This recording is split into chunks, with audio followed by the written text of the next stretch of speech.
Здравствуйте, это «Актуальное интервью». Я Андрей Погорелов, и мы обсуждаем самые актуальные вопросы. Сегодня гость нашей студии – директор информационно-аналитического центра, эксперт при Институте региональной экономики Севера СФУ Юрий Данилов. Юрий Гаврилевич, здравствуйте. Рада приветствовать вас в нашей студии. В последние несколько дней главная тема дня – это, конечно, обвал на российском фондовом рынке, который был вызван американскими санкциями. Действительно ли санкции стали причинами обвала фондового рынка? Как вы считаете? Ну да, на самом деле это так, поскольку санкции, дополнительные санкции предполагали, были введены дополнительно к 31 физическому и юридическому лицу. Вот. И после этого у нас в понедельник, когда начинает работать биржа, случился черный понедельник. Вчера тоже шел обвал, черный вторник называют. Ну, на самом деле, да, это санкции, это одно. С другой стороны, я могу сказать, что несмотря на то, что случился обвал на фондовом рынке, на сырьевом рынке, на рынке нефти пошел рост. Потом даже несмотря на то, что... Это закономерное, кстати, явление? Или это противоречит обычно всем нормам? Нет, это закономерно. Закономерно. Потом, значит, почему случился этот обвал на фондовом рынке, да? Потому что, те владельцы акций, которые владели, акции того же «Русала», да, который обвалился больше всех в 2 раза, они начали избавляться от них. Вот. И из-за этого на рынке произошел обвал. Но на самом деле, что такое фондовый рынок, что такое акция, да? На самом деле это какая-то доля в собственности, предприятия, да? На самом деле предприятие существует. Это просто на рынке у него происходит колебание стоимости. И из-за этого колебания происходит изменение капитализации компании, да? А на самом деле, компания как была, она так и есть. Как люди работали, так они и работают. Ну как раз-таки об акциях компании хотелось бы поговорить. Какие компании, акции, вернее, каких компаний наиболее подвержены как раз-таки, помимо тех, которые вы уже упомянули, и нельзя, конечно же, спросить о тех компаниях, которые имеют прямое отношение к Якутии. Это такие, как Алроса, да, Мечел. Ну да, я как раз постоянно мониторю ситуацию, на рынке. Если стоимость акций Алроса была на понедельник больше 90 рублей за акцию, то на сегодня уже 81, да? То есть падение произошло на 8,8%. То есть, но на самом деле, как наша компания «Алрос» существовала, так и существует. Это для нас это не очень важно, поскольку мы же не собираемся акции республиканские продавать, да? Поэтому, это есть частные физические лица, да, юридические мелкие лица, которые работают на этой бирже. Вот они, наверное, тоже немножко поддались панике и начали сбрасывать, да. Но, тем не менее, эта ситуация как-то может отразиться в целом на экономике страны и тем более нашей республики, на ее бюджете и так далее. Значит, в первую очередь на экономику России, влияет цена на нефть. А цена на нефть, она... Возросла, как вы сказали. Да, по сравнению с 2017 годом, она уже на сегодняшний день возросла на 29%, да? То есть экономика России начинает получать больше долларов.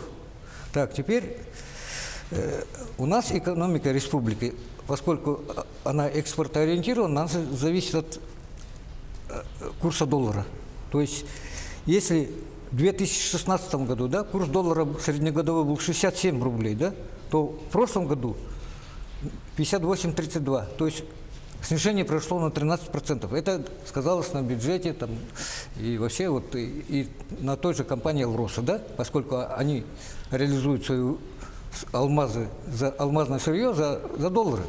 А на внутреннем рынке они рассчитываются рублями. Поэтому у компании «Алроса» тоже показатели упали. И, естественно, показатели отчислений налогов упали, да? С другой стороны, в настоящей ситуации, когда доллар пошел вверх, это для республики плюс.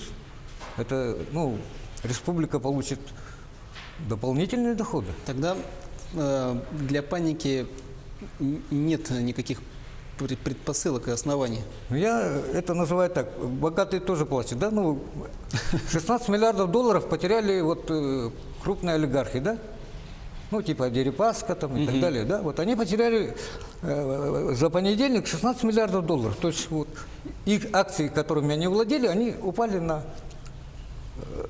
такую ощутимую сумму. Ну, это их не проблема. А никак не... С другой стороны, да, вот акции ВТБ тоже они упали, да, вот там Костин в этот список санкционный вошел. Ну, если мы перейдем все-таки от тех людей, которые находятся наверху, скажем так, этой всей пирамиды, да, финансовой, да, которые потеряли крупные суммы, к обычным людям, к потребителям рынка, вот эта ситуация как-то может отразиться на ценах и тарифах для обычных людей? Ну, в некотором смысле отразится, да, вот смотрите, мы всякие компьютерную технику, да, завозим из-за рубежа, да, всякие гаджеты, да, они же стоят как бы в долларах, цена на них повысится. Так, теперь, поскольку цена на нефть растет, то, естественно, цена на бензин может вырасти, понимаете, вот тоже как бы вот это есть связи. Но то, что на фондовом рынке произошло... Но опять же возникает вопрос, цена на нефть растет, с чем связано, возможно, будет цена на бензин. То есть, опять же, сейчас телезрители смотрят и скажут, не смогу связать, скажут, вот, о чем речь шла в актуальном. Нет, ну фондовый рынок – это фондовый рынок, да? Есть сырьевой рынок, это другой, да? Вот нефть, там, алюминий и так далее. То есть они, в принципе, не связаны между собой напрямую, скажем так. Напрямую нет. Да. Напрямую нет. Но с другой стороны, если взять, вот я сегодня тоже посмотрел акции нефтяных компаний, да? А у них как бы рост пошел. То есть, несмотря на то, что как бы существуют санкции, но на нефтедобывающие компании, там, Роснефть и так далее, там же рост пошел. В принципе, будет обеспечена экономическая стабильность, несмотря на все внешние факторы. У нас инфляция 2,4%, да, вот на данный момент. Потом, значит, в сельском хозяйстве у нас по России вообще идет как бы мощный рост, да. То же самое в прошлом году, вот овощная продукция и так далее, вот на примере Якутска можно посмотреть, уже практически самообеспечение пошло, да. Потом, с другой стороны, у нас рядом Китай, да, с Китаем у нас хорошие отношения. И они не будут там как бы какие-то санкции вводить, наверное, да.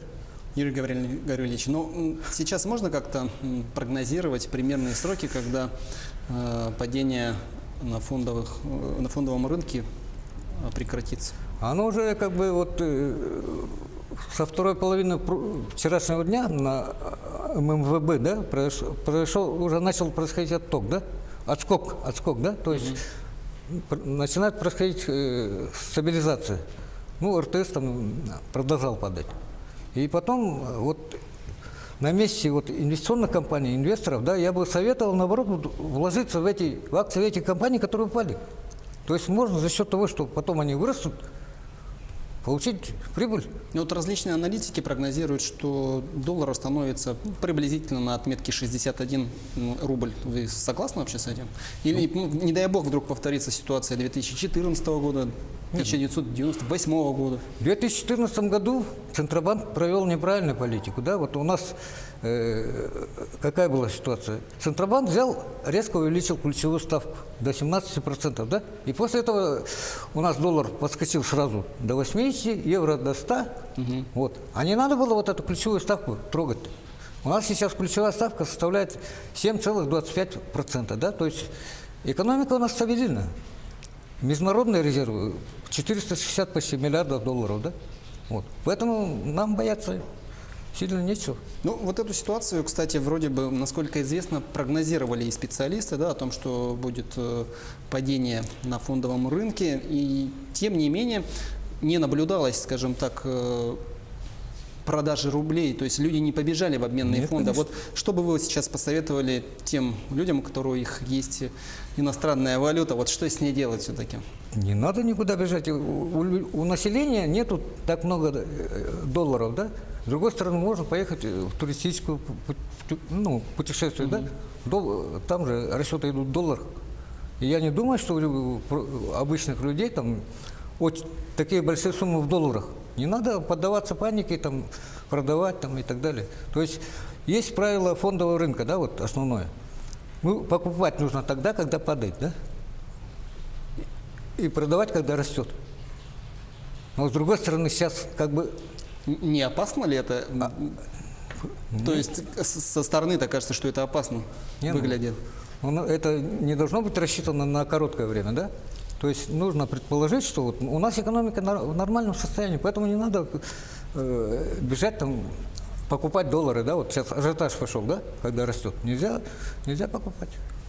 Ну вот что бы вы могли добавить вообще вот ситуации вот по стабилизации экономических процессов в целом?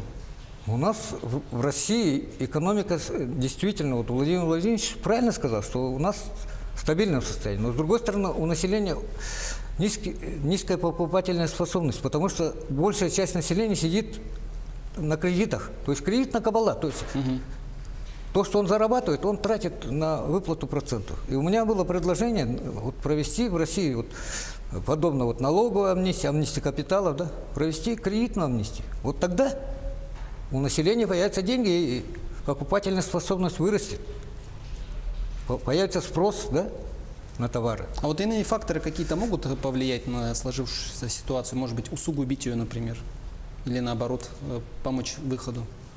Нет, сейчас вот правительством для того, чтобы, возможно, вот банковская сфера затрагивает, да, предполагается создание 2 офшорных зон, да, вот в Калининграде и во Владивостоке. И вот через эти офшорные зоны помочь вот тем компаниям, которые как бы потерпят ущерб. Юрий Гаврилович, большое спасибо вам за участие в нашей передаче.